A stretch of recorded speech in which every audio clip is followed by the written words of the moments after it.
Joined now by one of the Republicans who backed that day, Congressman Charles W. Congressman, thanks for being here. But listen, I have all the respect in the world for your party having the right to oppose this law, to try to overturn this law, to take whatever steps you want to on that front.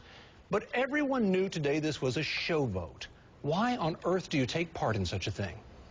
Well, in the aftermath of the Supreme Court ruling, where it's very clear that this is a massive tax hike that's going to hit every part of the American economy, 21 new taxes hitting every part of our economy, in light of the fact that we have 41 straight months of high unemployment at 8% or higher and a very sluggish economic growth.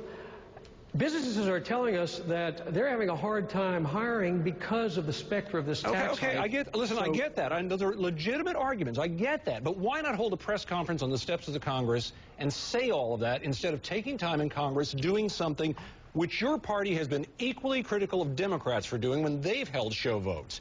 Why don't you guys stand up and say, we're done with the show voting. Things in this country are simply too dire for a bunch of dog and pony shows? Well, clearly we need to do a lot of things to help grow this economy, to tackle the debt. And in the House, we've passed a number of votes that will promote energy production, that will promote job growth, and yet these votes are just basically not taken up by the Senate. We have a Senate that's doing nothing right now. That's the key point. And so we're going to keep doing what we have to do in the House to try to move this economy forward, to give some certainty to the American people who are struggling right now with high unemployment, a very sluggish economic growth situation. They want to see action. We're trying in the House, and we're going to keep putting pressure on the Senate. Congressman, again, I mean all respect here, but this isn't action. What this was today was a vote that was meant to be a PR stunt, just like the Democrats have done votes that are PR stunts. And I talk to voters all over this country, Democrat, Republican, and Independent, and every time either party does this, their view of Congress drops lower and lower and lower. Don't you want to fix that? Well, I do, and I'm intent on providing good solutions to the many problems that families are facing. And I could tell you on the health care law in particular, I'm deeply concerned as a physician with over 30 years clinical experience as to what's going to happen with this in terms of costs to families dealing with ever-rising premiums. We're dealing with higher costs to the taxpayer. The Congressional Budget Office has already come up with revised figures showing a much higher cost to the taxpayer on this bill.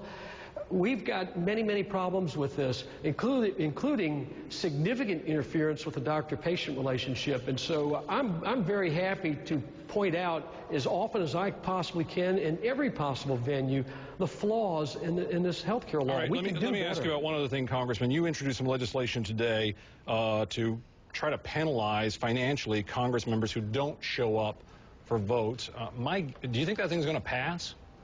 Well, I'm going to push to bring it to the forefront and ask the leadership to consider it.